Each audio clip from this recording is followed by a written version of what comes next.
I haven't taught writing, in about 6 years, but I'm going to be teaching again just at a little company here. It is I had it explained to me as the local equivalent of the place that all of the horrible people in Bad Art Friend worked at. So I look forward to having my incriminating emails leaked to the New York Times any day now. It's a little company. They two women run it. We had a nice brunch with them, and Joanna and I were both going to be teaching at this little school. They offer classes in poetry, fiction, and nonfiction, and they've made a nice little living for themselves because they get a lot of students. These are grown-up students with jobs, choosing freely of their own will to take a class for a few sessions in some particular arena of creative writing or another.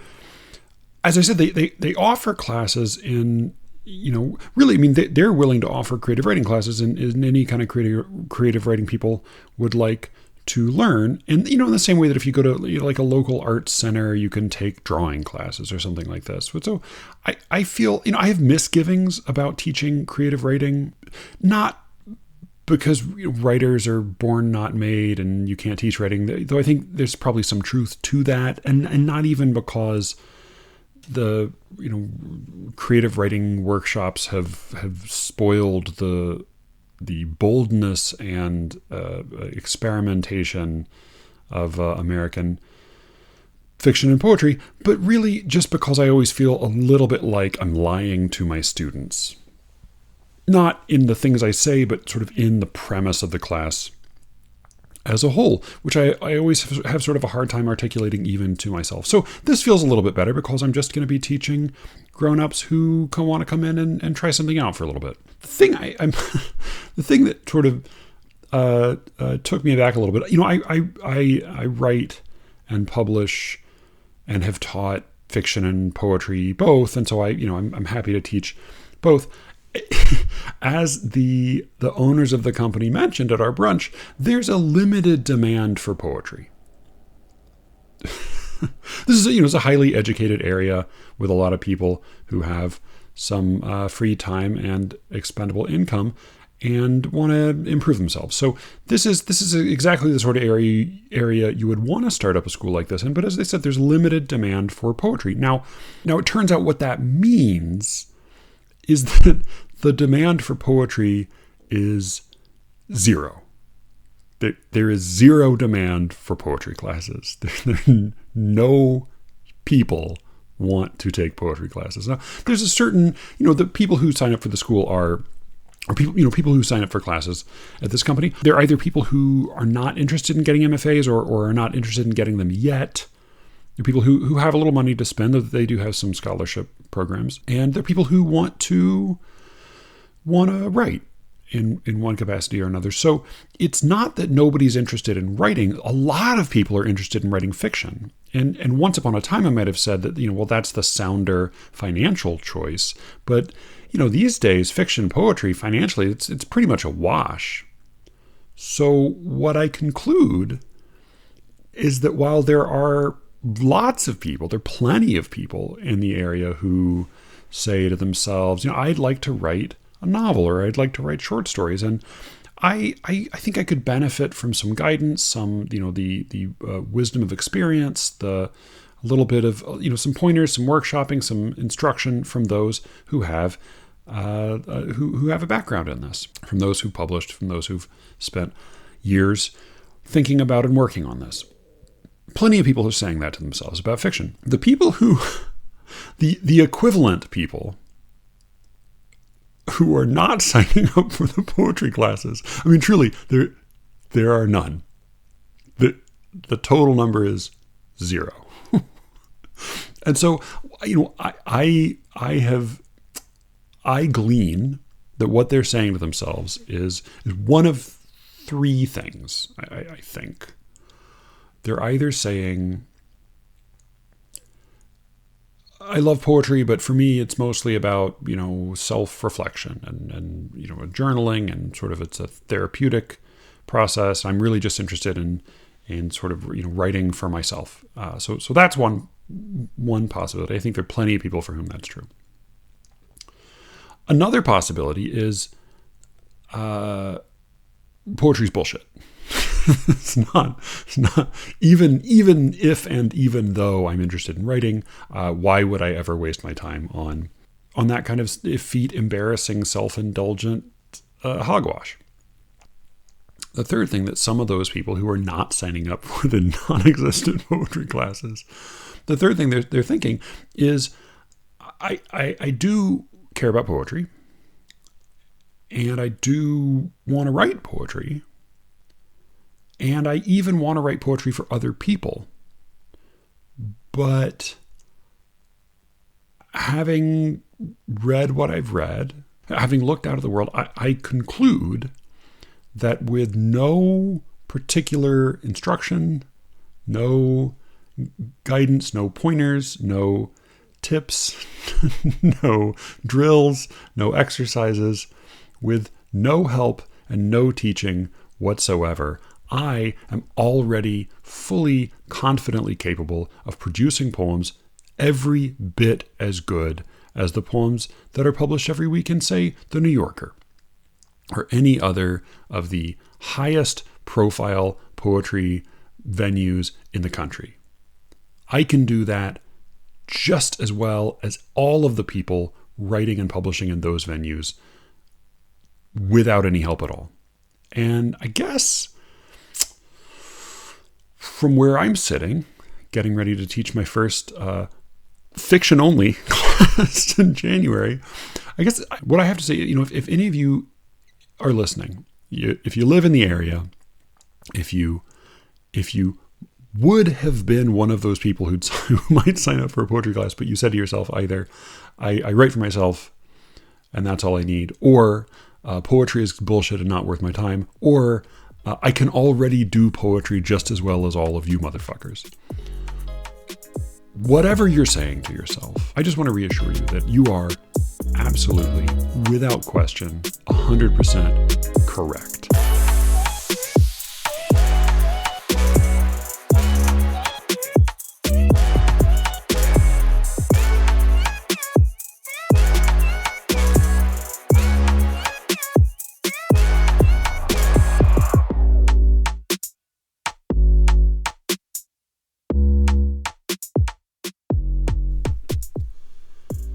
I'm Matthew Buckley Smith, and you're listening to SLEERICKETS.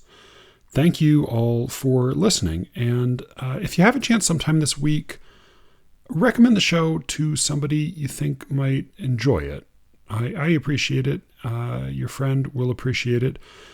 And with any luck, the show will keep trickling out into the world, spreading its venomous message of poetry skepticism far and wide.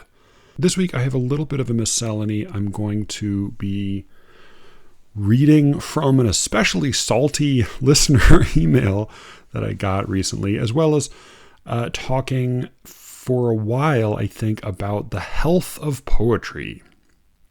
Poetry World Checkup. And then I'm going to read you a poem because I haven't done that in a while, and for reasons I will get into, it's something I want to do at least semi-regularly. I don't want to let it fall off altogether. First, though, I just wanted to say a very nerdy word or two about the Chess World Championship, which is happening right now in Dubai. We're 3 games into a 14-game match between the current world champion, Magnus Carlsen, and this round's challenger. It's the first challenger that it's the first world championship that they have had in 3 years because of the pandemic. They don't have one every year, but they had to delay it an extra year. Last one was in 2018 against Fabiano Caruana. The current challenger is Jan Nepomniachtchi. And right now the record is 3 draws. Draw, and draw. So it's 1.5 to 1.5. First man to 7.5 wins. And then there's some complicated there's some complicated procedures that will go into effect if the record is drawn at 7-7, which seems kind of likely given that the last World Championship was a 6-6 classical game draw that was finally decided in some rapid and blitz games. It's cool to watch. I don't have so much free time, nor do I have the attention span required simply to sit and watch it like a spectator sport. But I follow it and go through the games afterward. It's a strange game, and it's a strange game at this moment because it is a little bit. Well, it's not. I wouldn't say that chess is in decline. I mean, if anything, it's enormously popular at the moment. But it is in a kind of an odd. It has had a sort of an odd crisis. So, in 1996, IBM had devised a machine called Deep Blue, a supercomputer, and it pitted Deep Blue against Garry Kasparov, the then world champion, and some would say, arguably one of the very greatest players ever to play the game. Deep Blue lost, but then the next year in a rematch, Deep Blue won. And for the first time, there was a real question of whether this was something machines could do better than humans. Kasparov protested that in the second game there was a specific move that he thought was too human a move, and he claimed for some years that it had been selected presumably by one of his grandmaster rivals behind the scenes, and that Deep Blue was a kind of a mechanical Turk or a fraud. But, in the years that followed, the question became really obsolete. I mean, at this point, with Stockfish and AlphaZero most recently, there are chess engines that are capable of just crushing and devastating even Deep Blue. And so there's really no contest anymore between humans and machines. There are intuitions that human players are still able to have from time to time that machines are not able to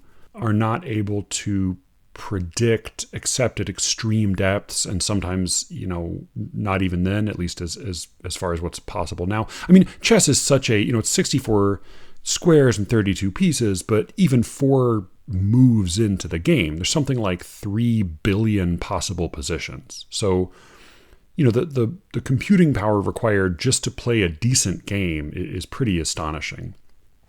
But what part of what's happened is that it has become a kind of a cyborg game. So Magnus Carlsen and Jan Nepomniachtchi are both obviously extraordinarily talented and disciplined players, but quite openly, both of them in their preparations for this match spent a great deal of time running simulations through various extremely high-level chess engines. There was a move in today's match that Carlsen made. It was a very subtle, counterintuitive bishop move. He just moved his bishop back one square to the 8th rank. He was playing black. And what Caruana, who's one of the commentators, said was that it was he made that choice so quickly, and it was so counterintuitive a move, but it proved very soon to be exactly the right move, that Caruana said, however good Carlsen is, and Carlsen is specifically, in addition to all of his other strengths, is pretty universally praised as being the best of all intuitive players. But Caruana said, he thinks it's extremely likely that, he thinks it's quite likely that this was a move that Carlsen had learned from a computer, that he had run this line of a game specifically through an engine at some point in his deep and long preparation, and remembered it. And so he didn't have to calculate, he just had to remember it. And,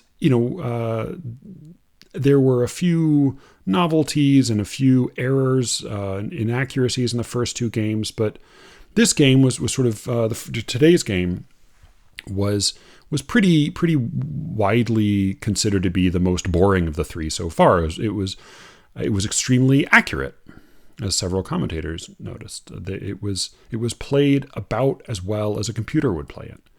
And when that happens on both sides, the result tends to be a draw. Nepomniachtchi, who had white for the second time, white the white pieces have a small advantage, a small but significant advantage. And he was asked if he was frustrated by having drawn both of his first two games with the white pieces, and his response was, well, in order for there to be a different result, that is, in order for somebody to win and somebody to lose, usually somebody has to make a mistake. And neither of them made a mistake today. So, some people have joked that at some point, the perfect chess engine, if you were to pit the perfect chess engine against itself, then the result would either always be a draw, or whichever side played with the white pieces would win because of that tiny advantage.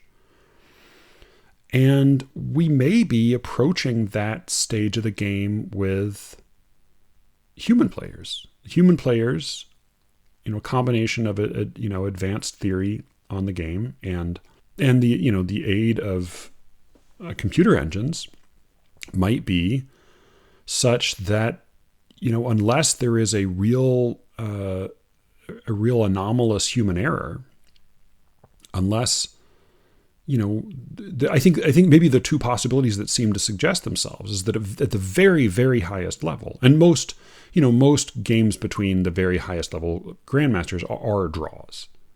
But at the very highest level, it seems like there are a couple of possibilities. One is that human games will begin increasingly to resemble computer games.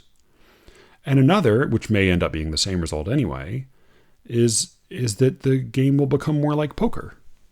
That is, if nobody makes a mistake, then the only way to that is the best way to make your opponent make a mistake might be to make him think that you're making one, right? The good player will play differently depending on whom he's playing, and it seems at any rate like a strange moment in chess. But I like chess. I'm a terrible player. Absolutely just wretched player, but I enjoy it as a spectator, I guess, as a fan, for a few reasons. Partly because it is so different than poetry, right? It is meritocratic, it is widely admired, right? Chess is nerdy and people make fun of it, but nobody thinks he can play chess who can't, right? Or not for long anyway. And it's directly competitive in a way. These are things that are all quite different from poetry. I used to teach English at a ballet school, and one of the things that always sort of startled me was that all of the kids in the whole school, really, not just in any given class, but in the whole school, they all knew without question who was the best, and who was the second best, and who was the third best. It was almost quantitative, and there really was very little jealousy, because it was just all so clear. And chess has something like that. Obviously, there are people who have an advantage from birth in one way or another, but there's not a lot of ambiguity about who's good. At least, again, it is not hard to put that ambiguity to the test. I also like chess, though, I think because it does bear some important resemblance to poetry. That is, it is profoundly and inescapably elusive. It is, one cannot play a chess game at any level without literally quoting thousands of chess games that have come before, many of which have names, right? The first game the first game of this World Championship match was played as a Catalan game, a Spanish game, which was converted to, it was a Martial attack, which was converted to a Catalan game. So same with the third game. The second game was a Ruy Lopez opening, one of the oldest and most deeply analyzed of openings. So this is, by the way, the wonderful thing about chess theory is that it is the almost perfect opposite of literary theory. That is, whereas literary theory is a bunch of abstract ideas that have almost nothing to do with anything that exists in the world, chess theory really almost literally just means chess history. So theory is purely a record of moves, possible moves, and ultimate consequences of these moves. That's what's meant when one says theory. And theory is clearest and densest at the beginning and the end of the game, when there are fewer variables available. In the middle of the game, that's the dark woods. And that is, as Carlson has said, the most interesting part. That is the part that feels most like chess. It's also the part where his intuition probably serves him best. A couple of other, quick similarities to poetry. The game responds to even small novelties. That's what it's called when you make a new move.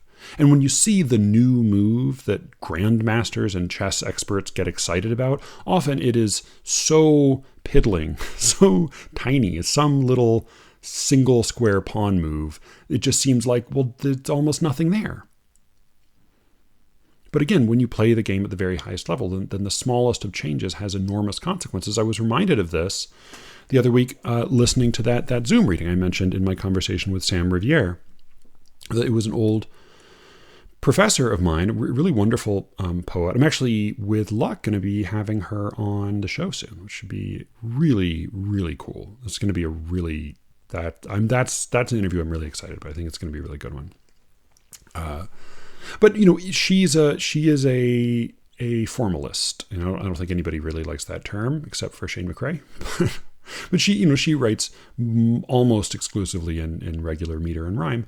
And she made a comment or two during the reading about how in this newest book she had allowed herself to take certain liberties with rhyme. The liberties with rhyme, as it turned out, were that she did not forbid herself from rhyming additionally in the middle of the line, right? She didn't forbid herself from using irregular but perhaps insistent internal rhyme on top of everything else she was doing. So I am not a writer quite at her level, but I certainly understand the impulse to be sort of scandalized by even the smallest of variations, right? I'm still sort of, I get the breath knocked out of me by the end of Byron's "We'll Go No More A-Roving."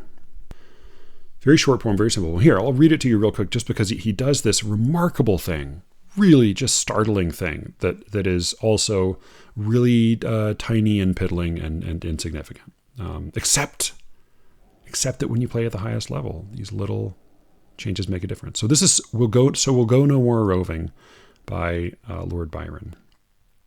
So we'll go no more a-roving, so late into the night, though the heart be still as loving, and the moon be still as bright.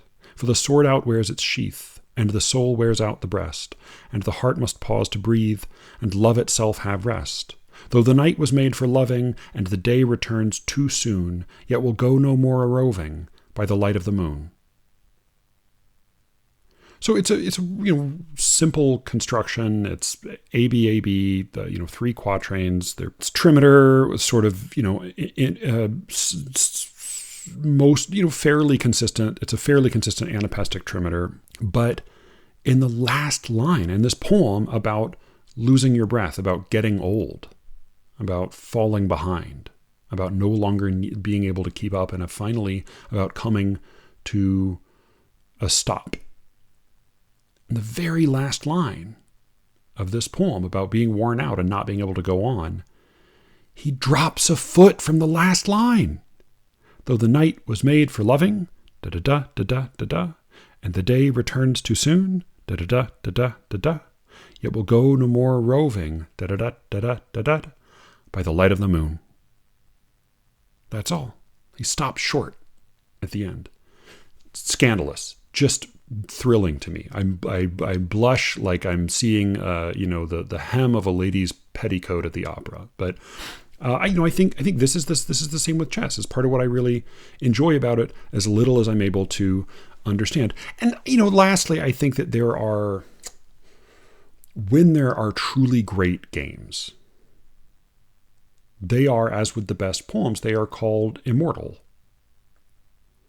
And they have, even with great players, they have a kind of a Jarelian struck by lightning serendipity to them. They happen suddenly, quickly, and many of the most celebrated games are not official games. The opera game, the what is I think usually referred to as the immortal game, Andreessen's game, those were, if I recall, both played not as part of official competitions, but as little throwaways, little time passers, just something just for fun. But they are remembered, recorded, passed along with reverence for the as the pieces of art that they are. So enough of that. There will be lots more, probably very dry and drawn chess to come. But I just wanted to say a word about that. I don't have sports. I just have this. I am, by the way, and this I really should not say, but really, maybe I'll cut this. But I'm not, there is a skeletal SLEERICKETS Twitter account where literally I just post links to the episodes, and sometimes I'll post a heads up if I'm going to be talking about a movie or something, to give you a chance to watch it ahead of time. Otherwise, I don't do anything either. I don't like things. I don't follow anything. I don't comment. Not because I don't, love and find interesting plenty of people who I'm sure say lots of wonderful things on there, but because I don't want to get drawn in. I would rather, I have better ways to waste my time, mostly on the one social media site I do actually spend time on every day, way too much time every day. This is the only one where you will find me at all, other than those weekly episode links, and that is chess.com, who I should say is not a sponsor of this show, though, hey, it's one I would consider. I'll say this. I would consider chess.com as a sponsor of this show about 1,000 times quicker than I would consider the fucking Poetry Foundation. So there's that. But at any rate, I am on there just as SLEERICKETS. I am, as I said, very, very bad, but I do play a lot of very bad games. If you are already on there and you have not seen me, it is probably because my rating is so low that I would never cross your radar. And if you were to play me, then even drawing a game with me would no doubt have a catastrophic effect on your rating. Anyway, enough chess. On to a really memorable email I got. This was a few weeks ago. I had a conversation with Alice in which I mentioned that on the Apple algorithm, there were some interesting shows that popped up as recommendations if you listened to Alice's podcast, Poetry Says, as well as if you listened to SLEERICKETS. We had two in common apart from each other. I guess we don't have each other in common. So we had two in common. One was an innocuous Australian books podcast, and another was Red Scare, which I'm not going to try to characterize because it's going to be characterized because it's characterized much more tartly in this email. But I mentioned this on the show and sort of was amused by it because it is not the show I would think of as being akin to this one, though all are welcome here. I got this note from BH. I did ask, and BH said I could read this. Subject Red Scare. I got this through my website. Sorry I contributed to Red Scare being on your podcast's recommendations. You might be interested to know there is a decent-sized contingent of accomplished poets, and then in parentheses, sassy gays, BPD ladies, and religious closet cases like myself. BPD I take to be a borderline personality disorder, I think. There's a decent-sized contingent of accomplished poets, sassy gays, BPD ladies, and religious closet cases like myself that enjoy both the rambling gossip of two middle-aged anorexics who say an ironically offensive word that I won't say even on this podcast, and hot takes about poetry from a middle-aged shit talker who is not quite as successful as he thinks he should be. The best part of the pod is when you dump on people like Kava Akbar, Ben Lerner, and Ocean Vuong. Even though I disagree with your takes, it's so fun to listen to something besides the Poetry Foundation's somnolescent genuflections towards seemingly every poet in existence. P.S. If Cumtown comes up... Jesus Christ. Sorry. P.S. If Cumtown, and that is C-U-M, if Cumtown comes up on the recommendations next, you know who to blame. I have heard of Cumtown. And I welcome you all, Red Scare listeners, Cumtown listeners. There were first, thank you. It's just that was a great note. Second, there are a few points I want to make in response. One is that I grew up as a Southern Catholic theater kid, so I have long considered sassy gays, BPD ladies, and religious closet cases to be my natural allies, and I still do. You are definitely all more than welcome. This ridiculous podcast. Second, I was really glad to hear that this was someone who often disagreed with my takes.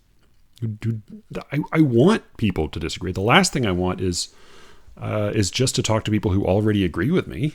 Good Lord. Whether that's, among guests or listeners. I'm very heartened to hear that people who disagree with me are willing to listen, and with luck, they will write in and let me know, and maybe sometimes appear on the show and argue with me. All of that is definitely welcome.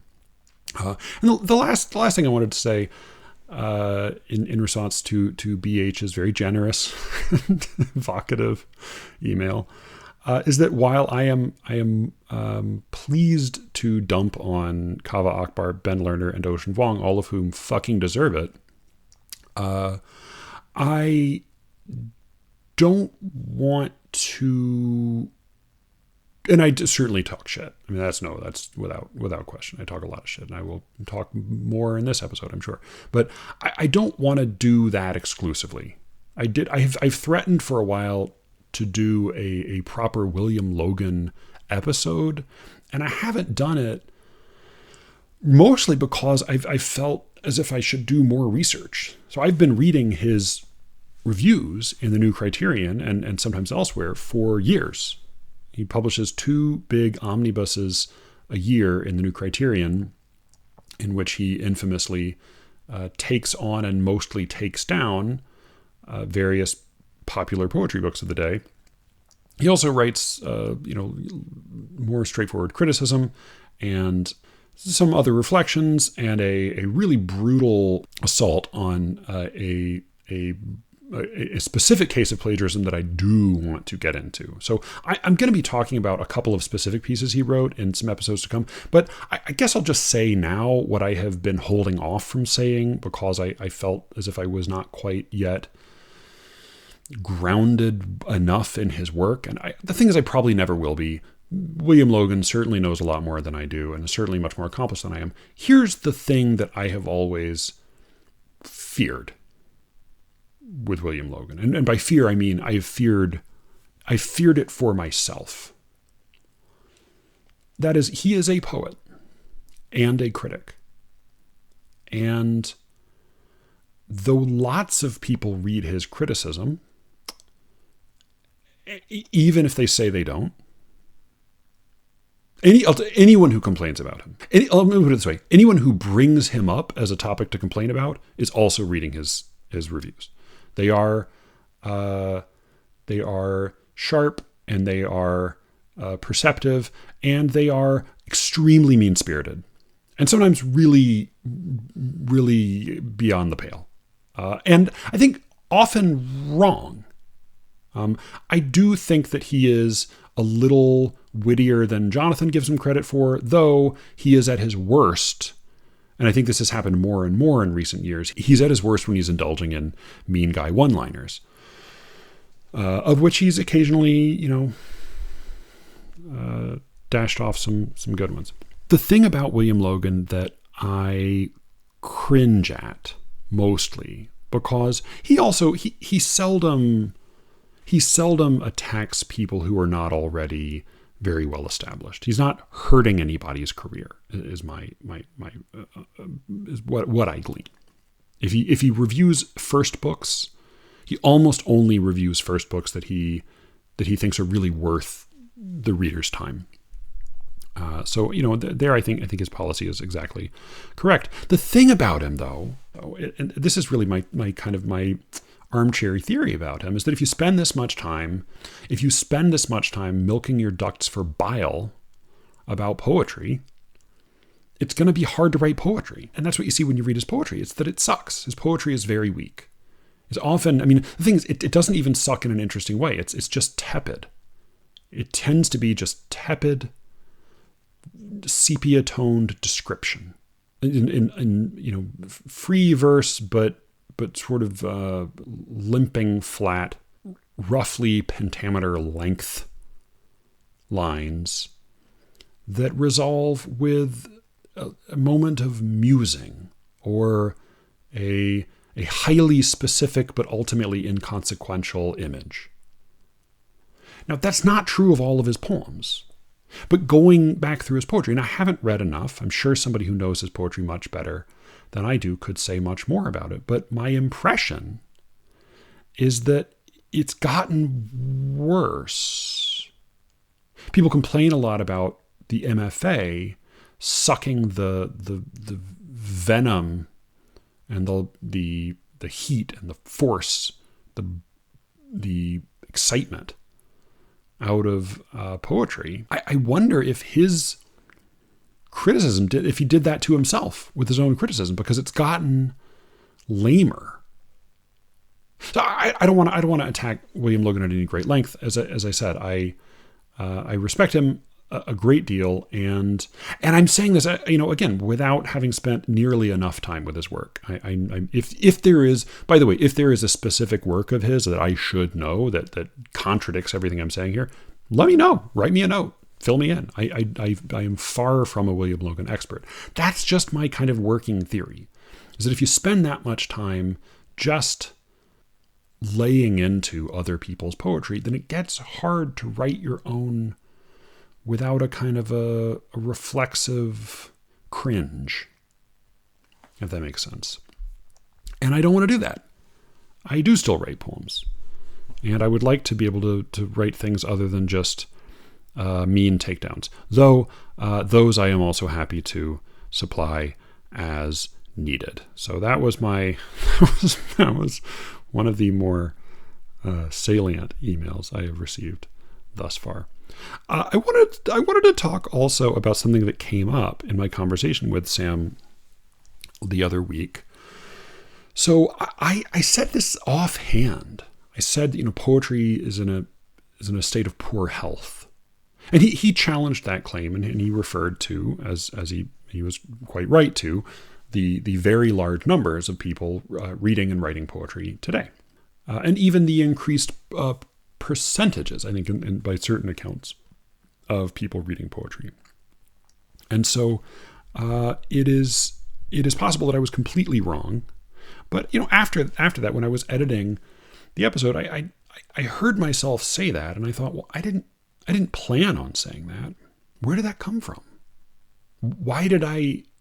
Because the way it felt to me in the moment is it felt like a given. It felt like, well, of course, naturally, we're talking about a dying art form. And Sam contested that claim. And so it made me think about, well, why did I think that? Right? Why? Because it intuitively felt true, and it still intuitively feels true. And so, the first thing I did, and it's one of my impulses, generally speaking, is I asked myself, well, so why would I do. Why might this feel intuitively true despite not being true? Right? Let's assume for a moment that I'm wrong. Well, why might it feel true? And I thought of two pretty good reasons it might feel true. One, obviously, is what's sometimes called presentism, right? A distorted vision of history that privileges the present excessively. So, we don't know what the poetry of the future is. That's a blank for us. The poetry of the past, and especially the poetry of the distant past, is made up mostly of a small number of fossil survivors. And while there are many great works that have doubtless been lost for reasons that are utterly chaotic, right? We know that Sophocles wrote some 70 plays, and we have 7 of them. So, chances are at least some of the other 63 were pretty fucking good. He was Sophocles after all. But we don't have them.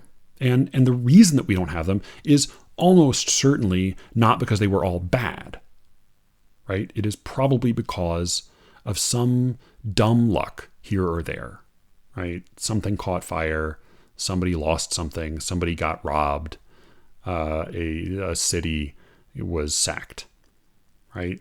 We know that there are plenty of works of literature that get lost to the ages by no fault of their own. But what's also true is that the ones that do survive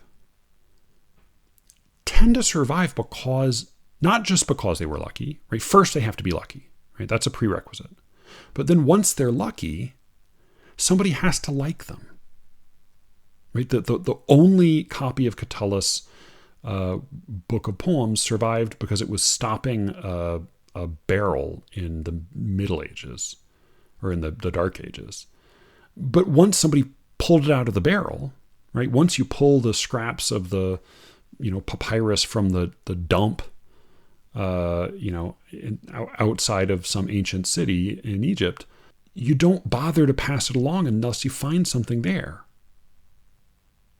right? Or it doesn't go beyond the circle of scholars unless you find something there. And, so I think I'm not saying that all old literature is great, but I am saying that it was selected by somebody.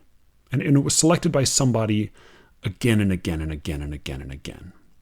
Which means that even though there's a lot of old literature that I don't like, the older it is, the further back you go, the less likely it is that just some shit has stuck around. Because if it's just some shit that nobody cared about, then nobody bothered to copy it. Nobody bothered to pass it along. It has to be chosen actively by somebody. So the result is that when we look at the future of poetry, we see nothing. When we look at the past of poetry, we see a pretty winnowed selection, a pretty trim selection of not necessarily the best, right? Sometimes the best was lost. But not the dross, right? Not just the scraps, not just the average. We get things that somebody, generation after generation after generation, actively chose. In some cases, chose to copy out by hand in order to preserve. So we have, the poetry of the past is formidable, is impressive, is notable, memorable, is something. The poetry of the future is a blank to us, and the poetry of the present is a big fucking tidal wave of mostly garbage. Right? We're not getting the very best selections from the papyrus garbage heap. We're just getting the whole garbage heap, toilet paper and all. And so it makes perfect sense that we might look at, the art of the present and say, well, this is mostly trash. And so there's something wrong with the present. So that's an understandable, I think, distortion. That's probably pretty unavoidable unless we really try to keep, remain conscious of it. Another explanation for why one might think that poetry is in a state of poor health, while whether or not it is related to BH's email. that is sour grapes, right? If one writes poetry and one is not as successful as one would like to be, then it's pretty natural that one might say, well, if I'm not appreciated, then maybe it's not that my work just isn't that remarkable. Maybe instead it's that we're not recognizing the truly remarkable work of our time. I think that's an understandable impulse. And so, I try to remind myself that both of these are totally likely explanations for why I felt intuitively before I even said it that, yeah, poetry is in a state of poor health. So I then having allowed for that, I've tried to think through some of what might be meant by that. And so I thought first I would make some distinctions. Right? I talked with Jonathan about, the varieties of poetry and definitions of poetry, and I don't want to get myself into more trouble. But now, well, I don't want to get myself into more of that kind of trouble. I've already gotten myself into plenty of other trouble. There are some types of poetry that are healthy, right? Pop songs, those are related to poetry. That's in the poetry family tree. Those are doing pretty well. Rap, and I would include rap among pop songs, or vice versa at this point. Spoken word, slam, some health and some vitality there. Insta poetry. I think, by the way, the designation insta poetry is misleading, again, because it is not. I don't think that insta poetry really accurately reflects what's happening with insta poetry, right? Insta poetry being Instagram poetry, and Instagram is a social media site that is that centers on images. So anytime you have an Insta poem, what you really have is you have an image that contains a poem, and very often it contains a poem juxtaposed with a photograph or some illustration, or it's spread out on the screen in some particular pleasing way. And my guess is that the people who do that very well, or rather the people who do that with great effect, the people who put out Insta poems that lots of people respond to, my guess is that they're not done that quickly. My guess is that they are composed pretty carefully, or at least according to some pretty demanding guidelines, even if they're just intuitive guidelines, because they are effective. And I don't think that necessarily means that they're well written. I certainly don't think that. But there are enough other elements, visual elements involved, and personality elements, persona elements involved, that I think that it is unfair to suggest that it's done quickly or carelessly. My guess is that, as with, I think probably the better term for it would be something like influencer poetry, though that's shaggier than Insta poetry, so I should take my own advice and not try to tell people what to call things. Even viral Twitter poems, for the reasons that I talked about with Jonathan, they are, all of these are doing pretty well, but what they all have in common as species of poetry is that they are all accompanied robustly by other elements: music, atmosphere, persona, imagery. They are not naked, right? Performance, presence. And I don't, I don't mean to diminish any of these other things. In fact, I want to give these other elements full credit. Right? The thing about these forms of poetry that are all thriving in to one degree or another, is that they do require a great deal of skill, talent, effort, care, discipline, practice, luck. In some cases, the luck of being beautiful to begin with. With influencer poetry or Insta poetry, that's often a significant factor. But as with, as one used to say in the old days about a certain gentleman's magazine, people aren't reading it for the articles, right? Which is not to say that the poetry is not at all significant, but it's because that also wasn't true of Playboy, right? Playboy actually published really excellent, really top shelf fiction for a long time, among other, and occasionally very good interviews. I have heard. My exposure to Playboy is limited. Yeah, I won't get into that. That is a long and underwhelming story. To return briefly to this, to my conversation with Jonathan, there is, at least hypothetically, a type of poetry that aims to be accompanied as little as possible by other things. That is, there are playwrights talk about making a script actor-proof, which is to say that it's a script that communicates its power even if it's performed poorly. And, I think there is a kind of poetry that aims to do something like that, right? To be more or less reader-proof. Obviously, that's not ever entirely possible, just as it's not entirely possible with plays. But there is a kind of poetry that aims to communicate what it's communicating sheerly through the words themselves. Whether that's ever successful or not is another question.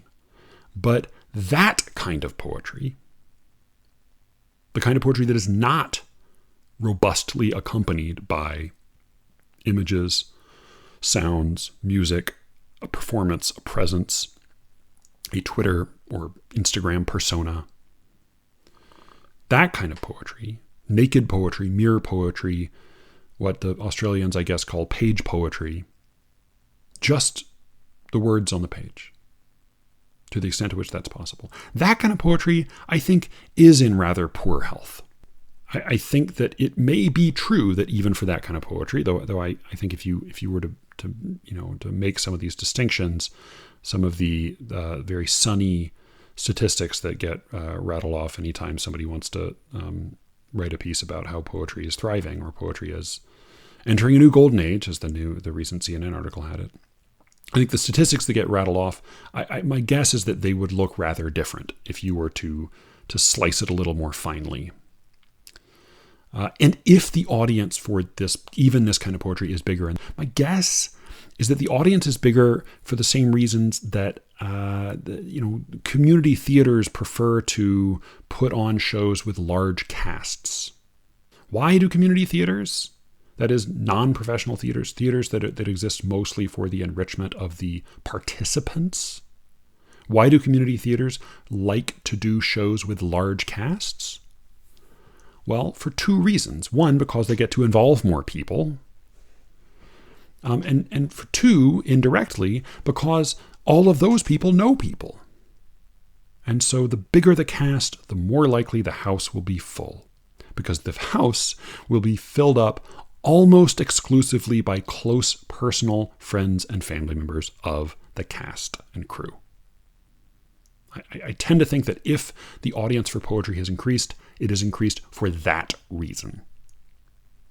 Now, there are sourpuss articles that come out from time to time about how poetry's dead or dying, and these are invariably annoying as shit. I think the most recent one was Mark Edmondson's some years ago in The Atlantic. Sorry, not The Atlantic. I think it was in Harper's. And people hated that fucking article. He was right about plenty of things, but where he was wrong, and where most of these articles go wrong, is again in the prescription.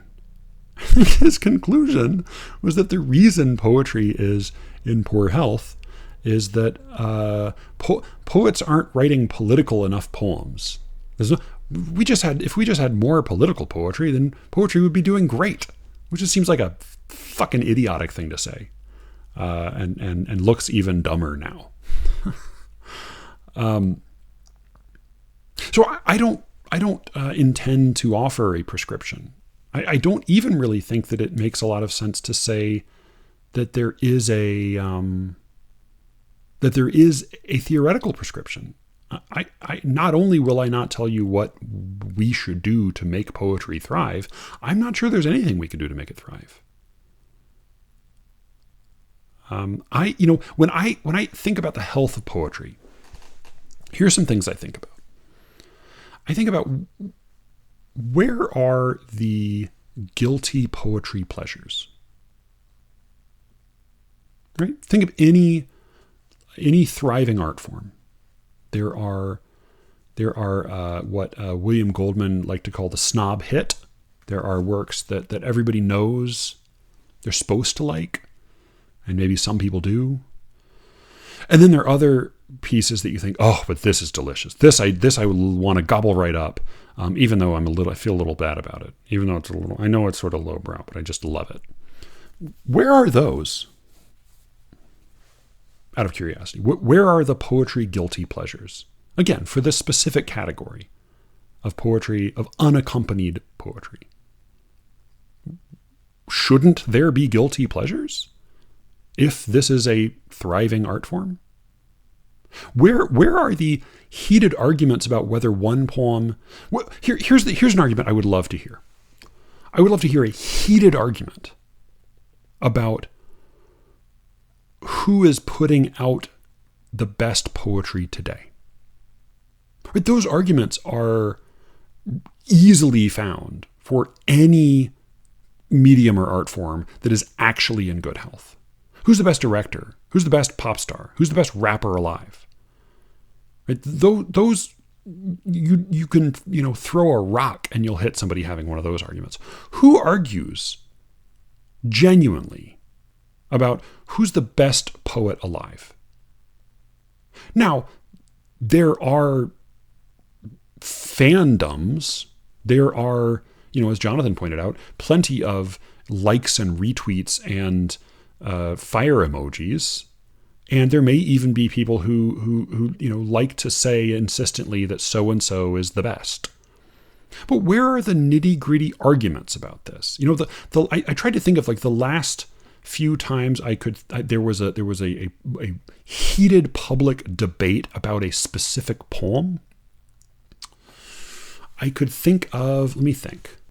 Yeah, I can only think of really 4 instances in recent memory in which poems themselves came up for a really heated debate. Oh, actually maybe 5. All right, so maybe a year or 2 after 9/11, Amiri Baraka published a poem in which he somewhat obliquely seemed to blame the Jews for 9/11. And people, understandably got pretty upset about that. There was the case of Michael Dickman's extremely long poem in poetry that got Don Scher fired because it included a depiction of an old and explicitly racist white woman using racial slurs. That was, by the way, a case of if you ever needed an instance of somebody getting what he deserved, but not because he deserved it, that was Don Scher losing his editorship of poetry, right? I mean, the man was a terrible editor. He was a terrible editor. But he didn't deserve to lose his editorship for that particular bad choice. He lost his editorship basically because he didn't read the room, to use the parlance of the day. He was too out to lunch to notice that maybe it wouldn't be a great idea to fill up a whole fucking issue with a, very middling poem from an already over-celebrated,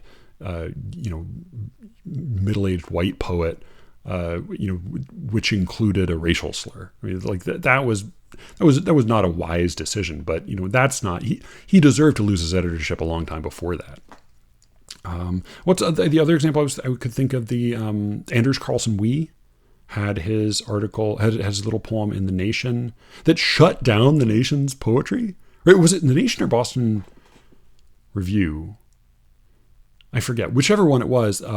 After that, he no longer, they stopped publishing poems for like a good while. And they had a crisis of conscience. He had a little poem, again, very middling poem, from another, overpraised, early middle-aged white poet, in which he seemed to sort of ventriloquize a probably not white homeless person. And again, it was fine. It was a fine poem. Not great, not terrible, but people were infuriated by what they called a sort of verbal blackface. And then there was I can't remember. Oh, there were a couple more. All right. So there was the guy in poetry who was a convicted pedophile who published a poem in their issue devoted to convicted felons. And they just neglected to check to see if any of the convicted felons were convicted for possession of enormous quantities of child pornography. I think Reginald Dwayne Betts had the smartest word on that, which was, if you were actually doing this because you cared about giving an audience to to incarcerated poets, then you were right not to ask it about what everybody did, but that isn't really what you cared about. So go fuck yourself. I paraphrase, but Reginald Dwayne Betts was I think quite on point about that. And then the other instance I could think of was the poem Sherman Alexie picked, the now also canceled Sherman Alexie picked for his relatively recent issue of the Best American Poetry, in which he selected a, again, totally unremarkable poem, totally not extraordinary poem by another middle-aged white guy, but who listed his name, the pseudonym, he listed as his name a maybe, I think, ambiguously female Chinese name or name of East Asian descent. And to Alexie's credit, he had bad taste in poetry for picking that poem at all. But to his credit, he claimed to like it both before and after he learned that the author was really a white dude. But again, in all of those cases,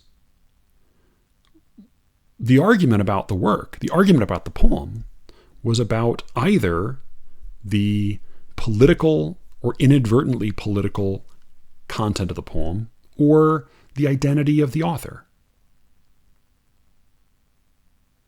It is actually pretty hard to find much, especially vigorous debate about whether, forget arguments about who's the best poet alive. It's hard to find arguments about whether a poem is good or bad. Again, I've said this, I think, before, but if you really want to make people uncomfortable at your next faculty party, ask them whether the next invited poet who's coming to read is good or not. It is scandalous. It is not acceptable. And if it were a thriving art form, it would go without saying. It would be the most obvious thing in the world to talk about. It would be something people talked about all the fucking time. And the third thing I guess I thought about was, where is the source? Right? If poetry is in really good health, then what is the good shit people are dying to get their hands on? Where is the periodical or the press or the author whose next output, whose next work, whose next publication everyone's dying for? Maybe not, lining up outside the Barnes & Noble at midnight the night before, but what is anybody really eager to read? Again, there are plenty of social media posts that say things like, can't wait till this gets here, blah, blah, blah. Again, look for them when they're not tagged. Where is the actual urgency to get the plug, the juice, the source, the good stuff? I just don't see it. So, finally, not to complain too long, but so I don't want to offer a prescription. I don't think there really is a prescription to offer, but I do take a little bit of exception to the insistent sunny claim that poetry is in good health. It does. I think it actually does matter that people say that, and I think it's not a good thing. I think if you piss on my leg and you tell me it's raining, that's a really good way to give people the impression that rain smells like piss. Right? So my daughter, she just turned 4. and my younger daughter, and she loved her 4th birthday. It was great. Presents, cake, balloons, visitors. It was thrilling top to bottom. She couldn't believe it. Now, the only problem was that she doesn't really remember her 3rd birthday, definitely doesn't remember any birthdays before that. And once she had a birthday, she thought, well, this is pretty good. I think I like birthdays. And then very soon after, as in like within a week, she was quite ready for another birthday. And so she would say things like, is it my 5th birthday? She didn't say 5th, she'd say 5. Is it my 5th birthday? Or someone she would jump ahead. Is it my 8th birthday? Is it my 8th birthday? I want it to be my 8th birthday. I think that the Mark Edmondson articles of the world, the poetry is dying and it's your fault because you wrote the wrong kind of poetry articles, I think those are sort of like my 4-year-old saying,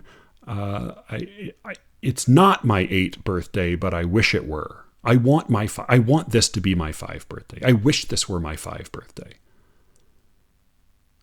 I think that's sort of what it's saying. And even going so far as to say, like, well, if only you did something different, because she'll then yell at us when we tell her it's not her 5th birthday. Well, why not? What are you doing wrong? Why aren't you making it be my 5th birthday? I think that's sort of what the Mark Edmondson articles say. Is like, if you were doing your job right, it would be my 5th birthday. And that's part of what makes them so fucking insufferable. I think that the people who insist that poetry is in good health are actually doing something worse.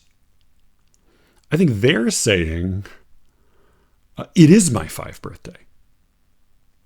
This is my 5th birthday. Now, what I would say is this is not our 5th birthday. This is fucking pudding day at the nursing home, right? This is the day we're moving into hospice care, right? This is the end of the line, and there are no 5 birthdays in sight. And what people who insist that poetry is in good health are doing is they're saying, pudding day at the nursing home is my 5th birthday, and isn't it wonderful? And how dare you suggest that it's not? And that's just fucking miserable for everyone. It's a terrible example. It's not true. It's not really convincing, but it is a tremendous distortion that I can't imagine is doing anybody any good, particularly young people who are trying to get their bearings. Now, again, I don't especially think that young people should be going into poetry. I think the only reason I'm going into it, the only reason I continue to read it and write it is that I can't fucking help myself. That's the only reason worth doing it at all. But I'm reminded of this moment in this movie. I don't think I've talked about this on the podcast, but I apologize, by the way, if I ever repeat myself here, because I have so many fucking conversations, and I have had so many conversations about poetry. Some of which occur on mic, some of which don't, most of which for decades and decades did not. And I can't always remember when I've talked about what with whom. But I don't think I've yet brought up on this podcast the movie, the 2002 Campbell Scott, Jesse Eisenberg movie, Roger Dodger. I don't imagine it's aged well. Definitely made very pre-Me Too. But I'm going to be having a semi-Me Too themed episode coming up with Alice, so maybe I'll make her watch that movie too, just so she can yell at me about it. But it is a very, I'll say, in college, I remembered it as being extremely witty and sharp and super misogynistic, but very well done. It was Jesse Eisenberg's debut, and he's very good in it, as is Campbell Scott. But it's a movie in which an awkward teenage nephew sneaks into New York City to learn how to pick up women, to learn womanizing tips from his alcoholic, chain-smoking, womanizing uncle, the ad exec, played by Campbell Scott. And it just crackles the dialogue again to my slightly inebriated college self. At least it was very entertaining. But there is a moment in which they're out on the street and Campbell Scott is showing Jesse Eisenberg these tips for checking out women, for looking at women without drawing attention to yourself, without seeming to check out women. quietly, covertly, subtly checking out the women around you. And Jesse Eisenberg, in a moment of frustration, says, "What are you doing? I didn't come here because I want you to show me how to check out women. I already know how to check out women. I came here because I wanted you to teach me how to get with women, how to pick them up." And Campbell Scott's response, very simply, is, if you can't see how the two things are related, then there's nothing I can do for you. And I guess that's sort of how I feel about the "it's my 5th birthday, that's not piss on your leg, it's rain, poetry's in good health" argument. Is, if you think this is good health, if you think this is what a thriving art form looks like, then there's nothing I can do for you.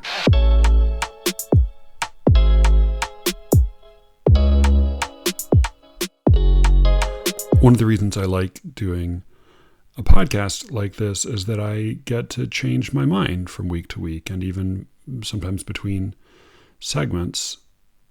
So having recorded and edited the previous segment, I don't know. I'm not sure what I think now, but we'll see. We'll see. At the moment, though, it's very late. I'm very tired, and I have more editing to do tomorrow.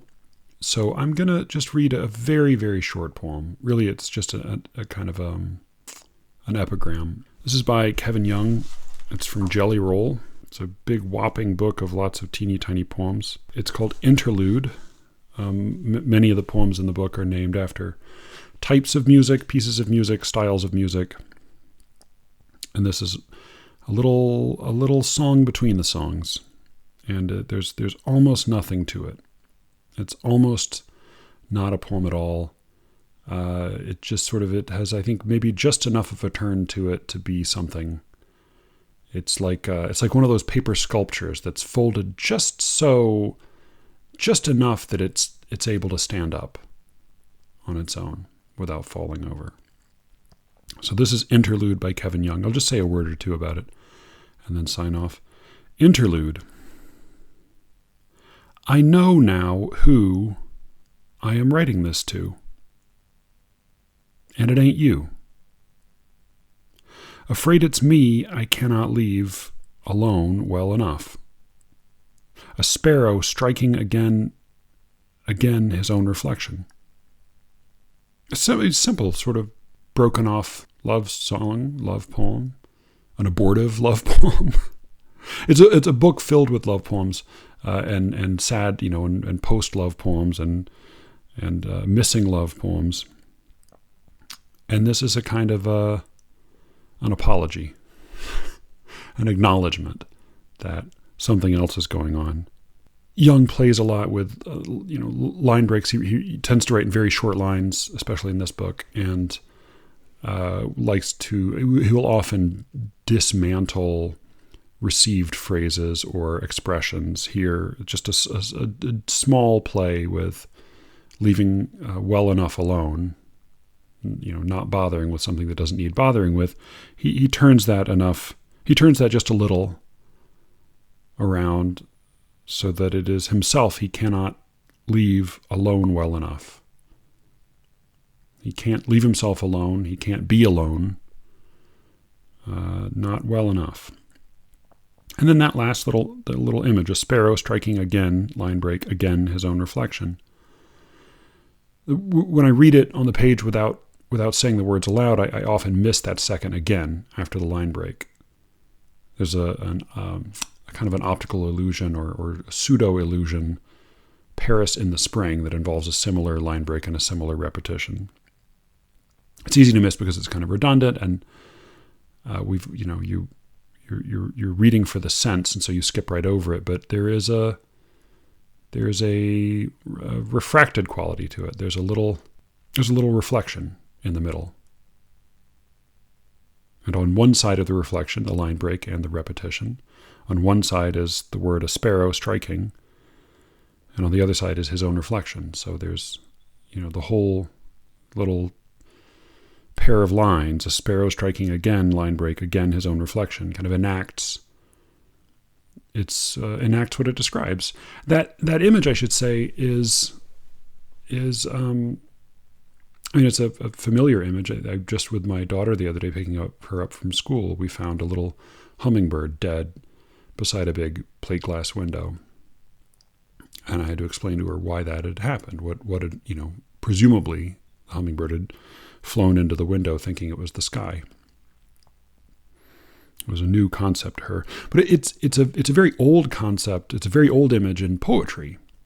Catullus wrote a few times about his lover Lesbia's pet sparrow, and he sometimes compared it to himself or contrasted it to himself. He wished that he could play and hop about Lesbia's body with the freedom that the sparrow had, and he also mourns its loss and offers to comfort her.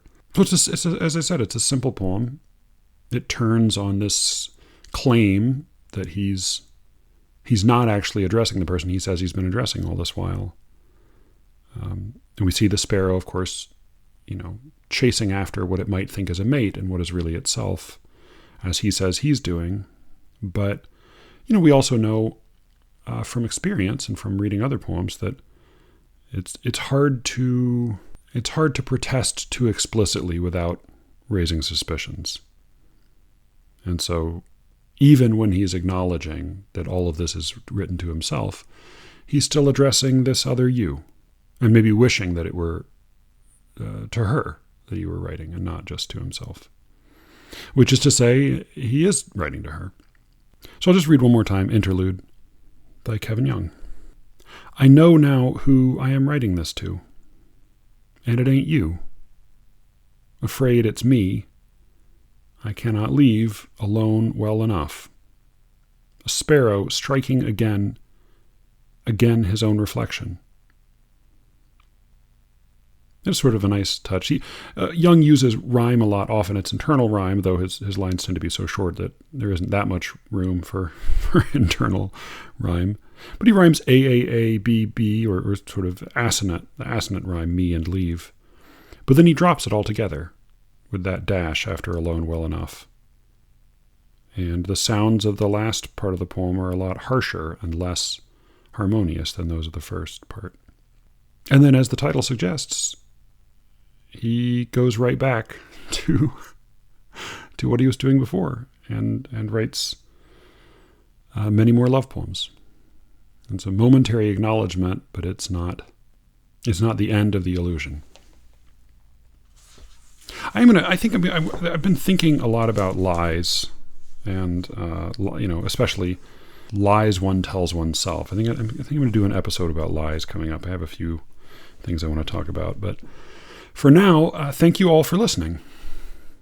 I know this is something of a cranky episode, so forgive me. I hope it was somewhat entertaining for you. And you can reach me as always at SLEERICKETS@gmail.com. Please do write me, especially if you disagree, especially if you think you found a good counterexample, if you think you can show that I was wrong about something. I would love to hear what you have to say. And with any luck, I will be speaking to you again very soon. Until then.